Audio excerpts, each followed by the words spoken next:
तो जय काले दोस्तों, कैसे हैं आप लोग। मैं अंकित कुमार आप सभी का स्वागत करता हूं आपके अपने यूट्यूब चैनल स्टडी विद अंकित में। तो जैसा कि दोस्तों अभी हम लोगों ने आपको पिछले वीडियो में जो हिंदी था, हम लोगों ने आपको गोधूली का जो बुक था उसके हम लोगों ने काव्य खंड के पहले चैप्टर को देखा था। उसमें दो कविताएं थी। पहले कविता का नाम था राम नाम बिनु बिरथे जग जन्मा। इसका अर्थ होता है राम नाम के बिना इस संसार में जन्म लेना क्या है, व्यर्थ है। दूसरा पंक्ति जो था, दूसरा जो पद था वो कहता है जो नर दुख में दुख नहीं माने। इसका यह अर्थ होता है कि जो पुरुष दुख में दुख को नहीं मानता है वही इस संसार में अच्छी दिशा, मतलब वही जो व्यक्ति है मतलब मुक्ति को प्राप्त कर सकता है। आप अगर पंक्ति बाय पंक्ति पढ़ेंगे ना तो आपको उसमें पता चल जाएगा। इसके जितने भी ऑब्जेक्टिव आप बने थे तो उसमें हम लोगों ने आपको बता दिया था। तो देखिए यहाँ तक जो है पहला चैप्टर का जो ऑब्जेक्टिव है आपको हमने बता दिया। आज हम लोग और उससे आगे का चैप्टर देखेंगे। तो उससे पहले आपके लिए हम एक मोटिवेशन शायरी लिखे हैं, आपको सुना देते हैं। आप लोग सुनिएगा, जरूर अच्छा शायरी था, आप लोगों को जरूर सुनाते हैं। देखिए शायरी यही है कि तजुर्बा बता रहा हूँ दोस्त, दर्द गम और डर जो भी है बस तेरे अंदर है। खुद के बनाए पिंजरे से निकल के देख, तू भी एक सिकंदर है। तो इससे हमें यह सीख मिलता है कि आपको अगर कि देखिए कोई भी व्यक्ति है उसके अंदर हुनर है लेकिन वह अपना दिखाता न है। अगर कोई कर सकता है, अब ऐसा कोई बच्चा या विद्यार्थी न है जो नहीं कर सकता है। दुनिया का सब चीज उसके लिए पॉसिबल है लेकिन उसको करने की क्षमता होनी चाहिए। तो आप लोग कुछ भी चीज कर सकते हैं लेकिन अपने अंदर जो है एगो नींद, और जो अभी देख रहे हैं यूट्यूब शॉर्ट्स जो चलता है ये वायरल होते जा रहा है। 1 घंटा कब देख दूगो देख ले छिए और बाद हम ना वो बढ़बे वो कब 2 घंटा में बदल जाता है। आप लोग इसको जरूर देखेगा कि मान लीजिए कि आपके मन में आता होगा कि नहीं हम 2 शॉर्ट्स देख लेते हैं फिर पढ़ने के लिए फिर जाएंगे, लेकिन वही 2 शॉर्ट्स कब 2 घंटा बना देता है आप लोग जरूर देखिएगा। आप लोग अब बोलने की तो आवश्यकता नहीं है, आप लोग अपने देख सकते हैं। इतना वो तो आप लोगों ने देखा।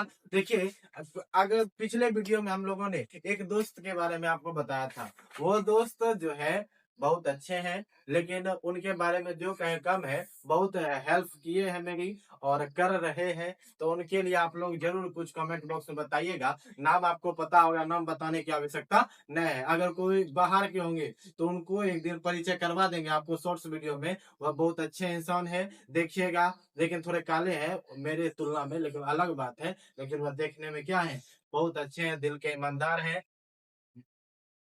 बहुत हेल्प करते हैं हमारे। ठीक है, तो चलिए बहुत देर हो गया, हम लोग अपने कार्य को आगे बढ़ाते हैं। तो ध्यान से आप लोग सुनिएगा कि अब हम लोग पढ़ने के हवाले। देखिए आज हम लोग हिंदी को ही पढ़ेंगे। हिंदी के मतलब जो हम लोग हिंदी पढ़ते हैं उसमें उस चैप्टर जो बुक है उसका नाम है गोधूली। जो बुक है हमारा 10th की हिंदी में, आपको एक बात बता दें हम कि हम लोग जो हिंदी पढ़ते हैं उसमें हिंदी में 100 अंक का मार्क्स पूछा जाता है। उसमें आपसे 3 विषय रहते हैं। तो तीनों विषय कौन कौन सा होता है, आप लोग जो पढ़ते हैं वर्णिका पढ़ते हैं ना, तो वर्णिका में टोटल 5 चैप्टर्स है। उस 5 चैप्टर से भी बुक में प्रश्न रहते हैं। अगर आप कल से आप लोगों का सेंटअप एग्जाम शुरू होने वाला है तो इसमें घबराने की बात नहीं है। यह एक ट्रेलर होता है बिहार बोर्ड की जर्नी का। आपको जिस तरह बिहार बोर्ड में एग्जाम लिया जाता है ना उसी तरह एक जर्नी होता है। यह सेंटअप एग्जाम बिहार बोर्ड के इस मतलब बिहार बोर्ड के द्वारा लिया जाता है। सभी जितने भी स्कूल है 10th और 12th के छात्राओं के लिए जो यह एग्जाम होते हैं सेंटअप एग्जाम। तो देखिए यह जो है यह बहुत ही महत्वपूर्ण होता है। काहे कि अभी बहुत बच्चे जो होंगे वो डरे होंगे कि कैसे आगे होगा, कैसे एग्जाम देंगे नहीं देंगे। घबराने की बात नहीं है, शांतिपूर्ण अच्छे तरीका से मतलब माथा पे ट्रेस नहीं लेकर के आप लोग एग्जाम दीजिए। इसमें उतना नहीं है, आपको इसमें नंबर मिलेगा नहीं मिलेगा नंबर। वही आपको अगर मेहनत करना है तो फरवरी का करिए। जो आपके बिहार बोर्ड जो आपका जो पहला सीढ़ी होता है वो आपको लक्ष्य प्राप्त करने के लिए, अगर कम नंबर आ गया ना तो आप जो है 2 दिन तक मतलब जब तक आपका रिजल्ट नहीं आएगा तब तक आप जो है ना देखो कि अंदर जोश रहता है। लेकिन अगर बाय चांस मान लीजिए कि कम रिजल्ट आ गया तो बताइए कि आपके माता पिता उस समय क्या दिखाएंगे। तो आप लोग इसको समझिए। तो देखिए इसमें ज्यादा हम कुछ नहीं बोलेंगे, आप लोगों को खुद समझना होगा कि आपको क्या करना है। अगर मेरे समझाने से अगर आप लोग समझ गए तो ऐसा कोई होता नहीं कि जो नहीं समझ पाता। तो आप लोग जरूर अपने जो काम है करते रहिएगा, और ऐसा ना हो कि अपने माता पिता का जो सिर है आप समाज के सामने झुका दें, ऐसा आप लोग नहीं करिएगा। तो आप ज्यादा से ज्यादा नंबर लाने का प्रयास करिएगा, जिससे जो आपके माता पिता है वह अपने समाज में अपना सीना चौड़ा कर करके सोना सीना चौड़ा करके समाज के सामने जा सके। अगर कम नंबर आएगा ना तो अपने माता पिता का एक बार जरूर मुंह देखिएगा कि वह कैसे चलते हैं। तो ज्यादा हम कुछ नहीं बोलेंगे, हम लोग अपने कामों की ओर बढ़ते हैं। देखिए, हम लोग जो बुक पढ़ते हैं उस बुक का नाम है गोधूली। इस गोधूली में टोटल जो हम लोग पढ़ रहे थे वह काव्य खंड का पहला जो काव्य खंड है उसके ऑब्जेक्टिव जितने भी हुए थे हमने आपको बता दिया था। तो आज हम लोग इसी काव्य खंड में टोटल 12 चैप्टर्स हैं। इसी 12 चैप्टर में से आज हम लोग दूसरा चैप्टर पढ़ेंगे। दूसरे चैप्टर में भी दो पंक्तियां हैं, दो पद हैं, दो कविताएं हैं। पहली कविता है कि प्रेमयिनी श्री राधिका। पहला जो कविता है, पहला जो पद है, कविता कहिए या पद कहिए, बातें के पहला पद जो है वो है प्रेमयिनी श्री राधिका। दूसरा पद है करिल के गुंजन ऊपर वारो। क्या कह रहा है? जो दूसरा चैप्टर है, या दूसरा जो चैप्टर है काव्य खंड का 12 में से जो दूसरा चैप्टर है वो है, पहला है प्रेमयिनी श्री राधिका, दूसरा है करीन पे कुंजन ऊपर वारो। ये दो कविताएं को जिन्होंने लिखा वो व्यक्ति है रसखान।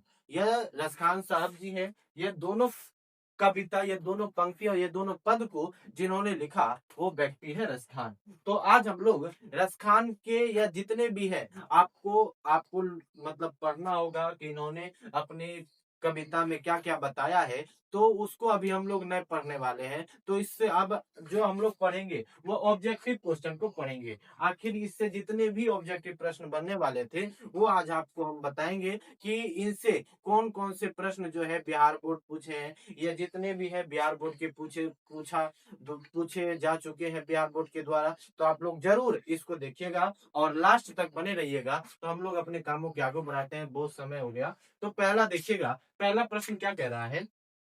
पहला प्रश्न कह रहा है कि रसखान किस राजवंश से उत्पन्न हुए हैं। पहला प्रश्न है, ये जो रसखान साहब है या जो कविताएं उन्होंने लिखी वह किस राजवंश से उत्पन्न हुए हैं। तो कहेगा पठान राजवंश से। किससे उत्पन्न हुए हैं? पठान राजवंश से वह उत्पन्न हुए हैं। यह पूछेगा कि किस राजवंश के हैं, तो कहिएगा पठान राजवंश के हैं। बात क्लियर है? पहला हो गया। आइए दूसरा हम लोग देखते हैं। दूसरा कह रहा है कि अपने पदों में कृष्ण का लीला गान किसने किया। तो रसखाने ने किया था। इन्होंने अपनी कविताओं में कृष्ण और राधा का वर्णन किया है, और कृष्ण और राधा को ही इन्होंने मालिन और माली कहा। क्या कहा है? माली और मालिन कहा है रसखान ने राधा और कृष्ण को। अगर देख क्या कर रहा है कि अपने पदों में कृष्ण का लीला गान किसने किया, तो रसखान जी ने किया था, रसखान साहब ने किया था। बात क्लियर है? आगे हम लोग तीसरा प्रश्न देखते हैं कि रसखान किस छंद से सिद्ध थे। रसखान जो थे वह किस छंद से सिद्ध थे। तो सवैया किससे थे? सवैया से वह सिद्ध थे, वह उनकी सिद्धि प्राप्त कर चुके। आइए अगला प्रश्न हम लोग देखते हैं। प्रेम बरन। देखिएगा आपके मन में प्रश्न आता होगा, प्रेम बरन, प्रेम का रंग। प्रेम बरन का अर्थ होता है प्रेम का रंग। जो रस प्रेम बरन का अर्थ होता है प्रेम का रंग। रसखान ने किसे कहा है? प्रेम का जो रंग है वह रसखान ने किसे कहा है? तो कृष्ण को कहा है। किसको कहा है? कृष्ण को कहा है। प्रेम का जो रंग है रसखान जी ने कृष्ण को कहा है। किसको कहा है? कृष्ण को। आइए अगला हम लोग देखते हैं कि त्रिपुर शब्द का अर्थ क्या होता है। तो त्रिपुर शब्द का अर्थ होता है तीन लोक। त्रिपुर शब्द का क्या अर्थ होता है? तीन लोक होता है। बात क्लियर है? आइए अगला देखते हैं कि रसखान का मूल नाम क्या था। यह पूछेगा कि बताइए रसखान का पूरा नाम क्या था। तो सैयद इब्राहिम खान खाना था। क्या था? देखिए अगर पूरा नाम कहे कि रसखान का मूल नाम क्या था, तो सैयद इब्राहिम खान खाना था। क्या था? खान खाना इनका पूरा नाम था।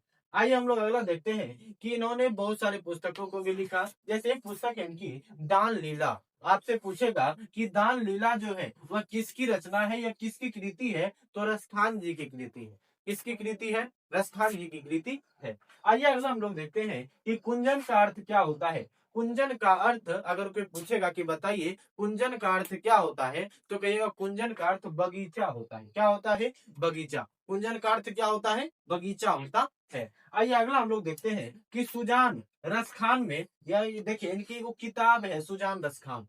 ये देखिए यहाँ दो प्रश्न बनते हैं। एगो आपसे पूछेगा कि सुजान सागर, एगो है सुजान रस खान। और सुजान सागर अगर कहे तो आप लोग अगला चैप्टर पढ़िएगा घनानंद, तो सुजान सागर जो है वह घनानंद की रचना है। तो सुजान रस खान अगर पूछेगा कि किसकी, मतलब सुजान रस खान जो है वह किसकी भक्ति का वर्णन किए हैं, रस खान साहब जो है वह अपनी भक्ति में किसका वर्णन किए हैं, तो कृष्ण का।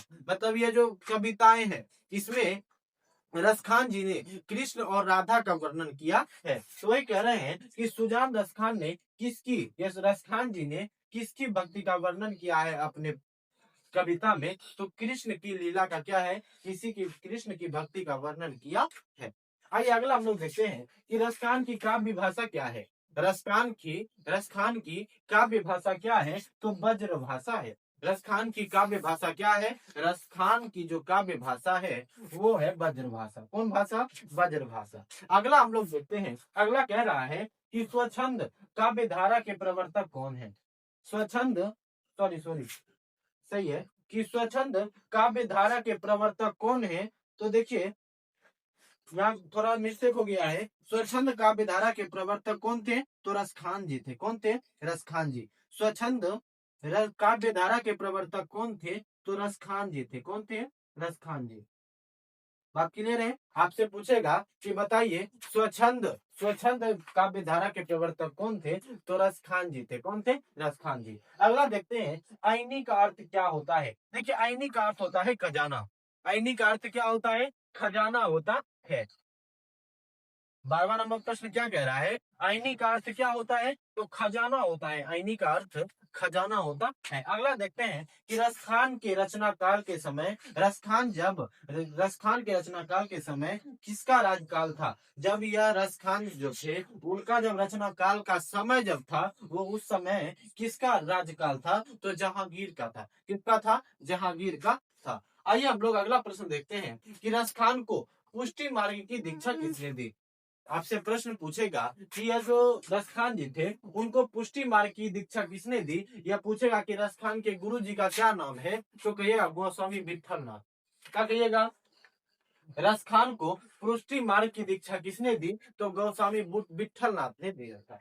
किसने दिया था? गोस्वामी विठलनाथ ने इन जो रसखान थे उनको पुष्टि मार्ग की दीक्षा दी थी। आइए अगला हम लोग देखते हैं कि रचना रसखान किस काल के कवि है। रसखान जो है वह किस काल के कवि है, तो भक्ति काल के कवि है। आपसे पूछेगा कि बताइए रसखान जो है वह किस काल के कवि है, तो रसखान भक्ति काल के कवि है। किस काल के कवि है? भक्ति काल के कवि है। अगला हम लोग देखते हैं कि रसखान दिल्ली के बाद कहाँ चले गए। रसखान जो है वह दिल्ली के बाद कहाँ चले गए, तो वज्र भूमि चले गए थे। कहाँ चले गए थे? वह जब रसखान जो थे वह जब दिल्ली में थे, तो वह उसके बाद वज्र भूमि, मतलब वज्र एगो जगह का नाम है, वहीं पर वह क्या हो जाते हैं, चले जाते हैं। अगला प्रश्न हम लोग देखते हैं कि रसखान की भक्ति कैसी थी। आपको बताए थे कि भक्ति भी क्या प्रकार का होता है, दो, एगो सगुण और एगो निर्गुण। रसखान की जो भक्ति थी वो सगुण भक्ति थी। कौन भक्ति थी? सगुण भक्ति। बात क्लियर है? आगे हम लोग बढ़ रहे हैं।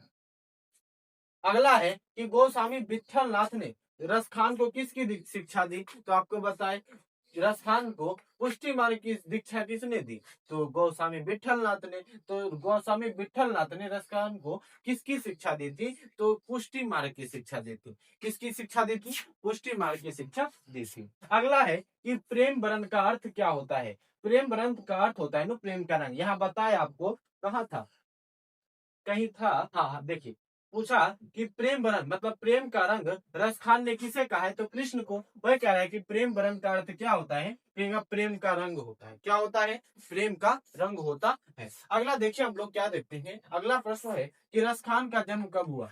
रसखान का जन्म कब हुआ, तो 1533 ईस्वी में रसखान का क्या हुआ था, जन्म हुआ था। आइए अगला हम लोग देखते हैं कि प्रेम ऐनी श्री राधिका। यह प्रेम ऐनी श्री राधिका, ऐनी का अर्थ होता है खजाना। ऐनी का अर्थ क्या होता है? खजाना। प्रेम का जो खजाना है वह राधिका जी है, ऐसा कृष्ण कहते हैं।